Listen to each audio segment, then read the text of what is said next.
राधे राधे, जय माता दी। कैसे हैं आप सभी। सबसे पहले आप लोग मंदिर के दर्शन कर लीजिए, बांके बिहारी लाल के, माता रानी के। और आज का जो ब्लॉग है मॉर्निंग से ही स्टार्ट किया हुआ है और अभी इस समय कर रही हूँ मैं पूजा। तो मैंने सोचा चलिए थोड़ा सा व्यू कैप्चर कर लेती हूँ। और जैसा कि आप लोगों को पता है कि अभी तक मैं अपने मायके में थी और मायके से लौट के आ चुकी हूँ कानपुर। तो कानपुर आने के बाद में ये मेरा पहला डेली रूटीन ब्लॉग है, क्योंकि अभी तक मैं आपके साथ में कानपुर के कोई भी मतलब अपने घर के और डेली रूटीन के कोई भी ब्लॉग नहीं शेयर कर पा रही थी।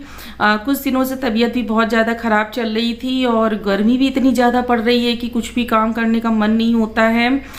यहाँ तक कि ना डस्टिंग वगैरह करने का भी मन नहीं हो रहा है, क्योंकि सुबह 6:15 बजे से ही धूप इतनी तेज़ी से निकल आती है कि बिल्कुल हिम्मत नहीं पड़ती है कि कुछ भी काम करो। और गर्मी का तो आप लोगों को पता ही है क्या हाल हो रखा है।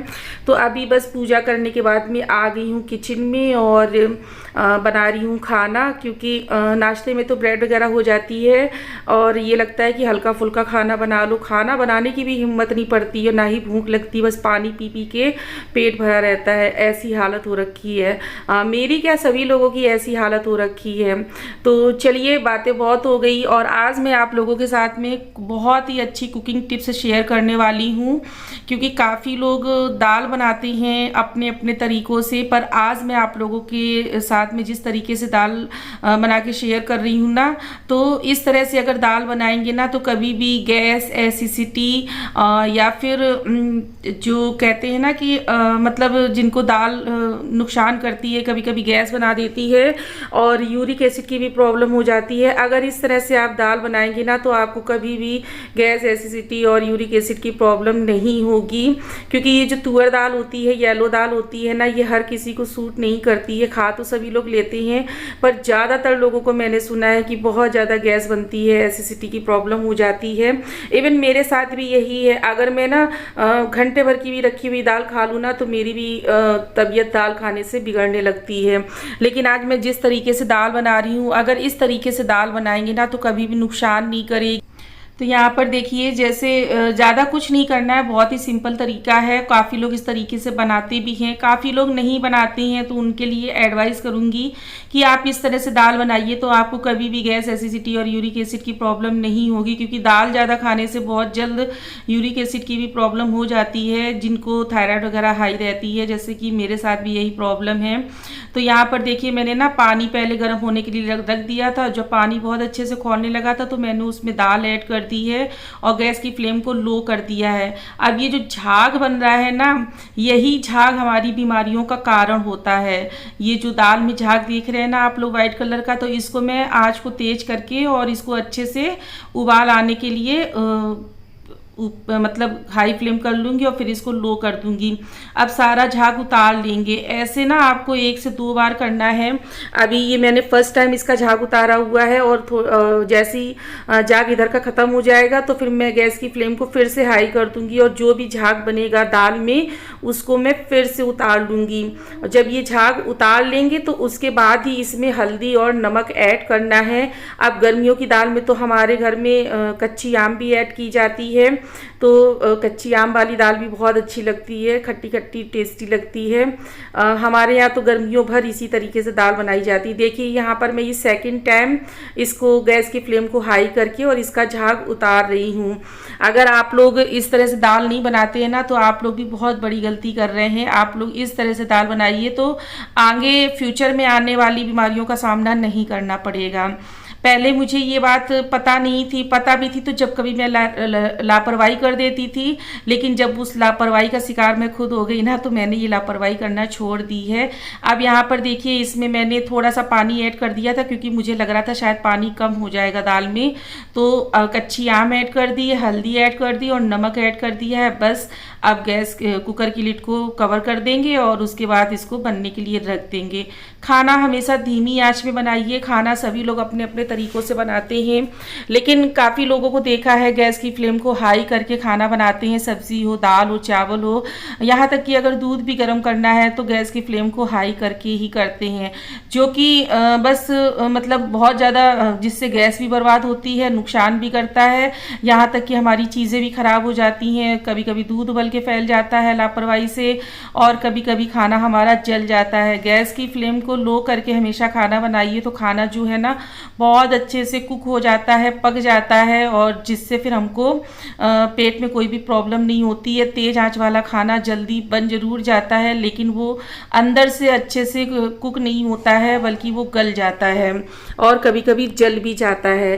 तो यहाँ पर दाल बनने रख दी है, साथ ही साथ यहाँ पर मैं बना लूँगी नींबू की शिकंजी, क्योंकि गर्मियाँ हैं और अभी क्या है ना इतना ज़्यादा पसीने वगैरह आ रहे हैं कि बहुत ज़्यादा मतलब वीकनेस फील होने लगती है। तो इधर मैं 2-3 दिन से डेली जब खाना बनाने लगती हूँ ना तो नाश्ता वगैरह नहीं करती हूँ, सीधे मैं ये शिकंजी बना लेती हूँ।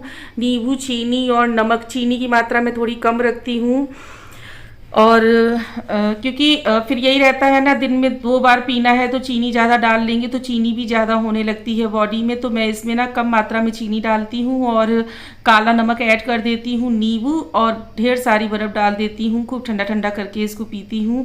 तो 1-2 बार मुझे ना काफ़ी वीकनेस फील हुई, यहाँ तक कि मेरी तबीयत भी बिगड़ गई। तो फिर मैंने ये नियम बना लिया कि जब भी खाना बनाती हूँ ना तो शिकंजी बनने के लिए भी रख देती हूँ, या फिर नाश्ता बना रही हूँ तो शिकंजी बनने के लिए रख देती हूँ, और सभी लोग यही ले लेते हैं। चाय से बेस्ट इस समय शिकंजी है, और मॉर्निंग में तो बेड टी एक बार हो जाती है। तो देखिए यहाँ पर शिकंजी भी बन गई है, साथ ही साथ आइस ट्रे और बॉटल भी भर के फ्रिज में लगा दूंगी, क्योंकि लाइट इतनी ज़्यादा प्रॉब्लम कर रही है और आइस की और ठंडे पानी की ज़रूरत तो सभी लोगों को रहती है। पूरा दिन ख़त्म होती है, पूरा दिन भर भर के लगानी पड़ती है। तो यहाँ पर शिकंजी भी बन गई है और फटाफट से मैं अपने लिए भी निकाल लूँगी और इन लोगों के लिए भी निकाल लूँगी। और बहुत जल्दबाजी में काम करना है आज मुझे, क्योंकि ब्रेकफास्ट तो मैंने ऐसा कुछ बनाया नहीं था, तो ब्रेड वगैरह बस सेकी हुई थी और थोड़ा सा लेट भी होता जा रहा है। तो ये है कि चलो खाना खा पी लो और उसके बाद में फुर्सत हो जाओ, क्योंकि जितना ज़्यादा टाइम लगता है ना, मतलब देर से खाना बनता है, गर्मी भी उतनी ज़्यादा लगती है। बस ये लगता है ना कि कोई काम की ना कहे इस समय। तो ये रही हमारी ठंडी ठंडी नींबू पानी की शिकंजी, और साथ ही साथ मैं किचन में बर्तन भी खाली कर करके रखती जा रही हूँ, क्योंकि हाउस हेल्पर भी आ गई है ना। तो यहाँ पर जो चाय बनाती हूँ ना, तो चाय की पत्ती को अच्छे से वॉश कर लेती हूँ बनाने के बाद में, और उसको मैं छान के अच्छे से और उसका पानी निचोड़ के और गमलों में डालती रहती हूँ, जिससे बहुत ही अच्छी फर्टिलाइज़र तैयार होती है। अब यहाँ पर मैं आपको दिखाती हूँ कि दाल देखिए कितनी बढ़िया बनी है। हाँ, बस थोड़ी सी पानी की कमी रह गई है, तो मैं पहले दाल को पलट लूँगी, उसके बाद में इसमें थोड़ा सा पानी बहुत अच्छे से उबाल कर फिर दाल में ऐड कर दूँगी। और अब से आप लोगों को मेरे कानपुर के डेली रूटीन ही देखने को मिलेंगे, क्योंकि काफ़ी टाइम हो गया है, ना ही तो मैं ढंग से कोई रेसिपी शेयर कर पा रही हूँ और ना ही डेली रूटीन शेयर कर पा रही हूँ। मैके गई ना तो आलस इतना था, और दूसरा मेरी तबीयत बहुत ख़राब चल रही थी मायके में, तो जिस वजह से ना मैं ट्राइपॉड पे फ़ोन ही नहीं सेट कर रही थी, जैसे भी उल्टे सीधे ब्लॉग्स बना पा रही थी, आप लोगों तक शेयर कर रही थी। यहाँ पर देखिए दाल मैंने पलट ली है और कुकर में थोड़ा सा पानी जितना भी दाल में मुझे मिलाना ना उस अकॉर्डिंग मैंने अच्छे से खौलने के लिए रख दिया। देखिए पानी बहुत अच्छे से खौल चुका है, उबाल आ चुका है। इसको मैं दाल में ऐड कर दूँगी और इसी कुकर में मैं सेम कुकर में ही राइस बनने के लिए भी रख दूँगी।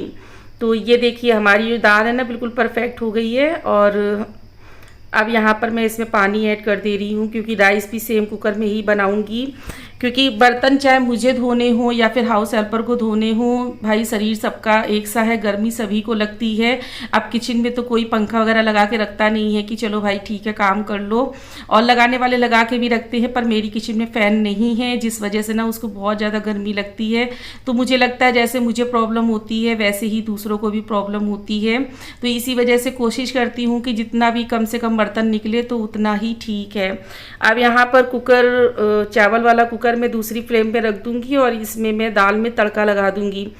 गर्मियाँ बहुत है ना, तो जितना सिंपल खाना खाइए उतना ही हमारे पेट के लिए, हमारी हेल्थ के लिए अच्छा है। बहुत ही सिंपल तरीके से दाल फ्राई कर रही हूँ। यहाँ पर देखिए देसी घी में जीरा ऐड कर दिया है और हरी मिर्च इसमें ऐड कर दूँगी। येलो दाल और कड़ी में और कुछ चीज़ें सब्जियों में ना हरी मिर्च बहुत अच्छी लगती है, तो इसमें मैं ना हरी मिर्च ज़रूर ऐड करती हूँ। जब भी दाल फ्राई करती हूँ तो जीरे के साथ में हरी मिर्च ज़रूर ऐड करती हूँ। हींग मुझे पसंद नहीं है तुअर दाल में, तो मैं ऐड नहीं करती हूँ। और जब मैंने तड़का लगाया ना, तो वो वाली क्लिप जब बना रही थी तो पता नहीं कैमरा कैसे ऑफ हो गया, मैं जान ही नहीं पाई, तो मेरी 2-3 क्लिप उसमें छूट भी गई हैं। मैं सोच रही थी मोबाइल ऑन है, लेकिन कैमरा ऑन नहीं था, ऑफ हो गया था अपने ही आप, या ओवर हीटिंग की वजह से, क्योंकि गर्मी बहुत ज़्यादा है और किचन जैसी जगह में तो और भी ज़्यादा गर्मी लगती है। तो मेरा जो मोबाइल है, मेरा जो कैमरा है ना, तो वो ओवर हीटिंग की वजह से बंद हो जाता है। अगर इसका कोई ऑप्शन है आप लोगों के पास में तो मुझे ज़रूर बताइएगा।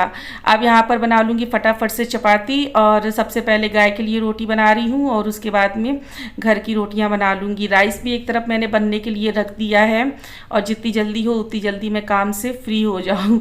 अभी ना आज मैं थोड़ी बड़ी बड़ी रोटियाँ बना रही हूँ, क्योंकि मुझे बस ये लग रहा है जल्दी से जल्दी काम हो जाए और जल्दी से मैं कमरे में जाऊँ। बहुत ज़्यादा उलझन हो रही है मुझे। तो यहाँ पर आज थोड़ी सी बड़ी बड़ी रोटियाँ बना रही हूँ। गर्मियों भर मेरा थोड़ा सा कुछ ऐसा ही हाल रहता है, बना अच्छे से रही हूँ, बस थोड़ी सी बड़ी बड़ी बना रही हूँ।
और फटाफट से प्लेट भी लगा लूँगी, क्योंकि मेरे यहाँ खाना बना के नहीं रखा जाता है, तुरंत के तुरंत बनता है और तुरंत के तुरंत खा लिया जाता है।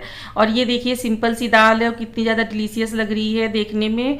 और धनिया पत्ती मैंने ऐड नहीं की हुई है, क्योंकि आकर्षित फिर नखरे करते हैं खाने में, तो मैंने नहीं ऐड की हुई है।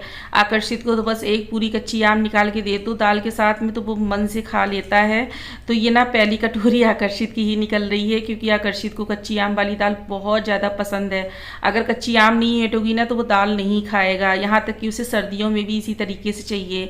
और यहाँ पर इसमें ऐड कर दिया है मैंने ढेर सारा घी, क्योंकि येलो दाल हो या फिर मूंग की दाल हो, कोई सी भी दाल हो, घी के बिना बिल्कुल भी नहीं अच्छी लगती। घी से ही उसका स्वाद जो है ना दुगना होता है और खुशबू भी बहुत अच्छी आती है।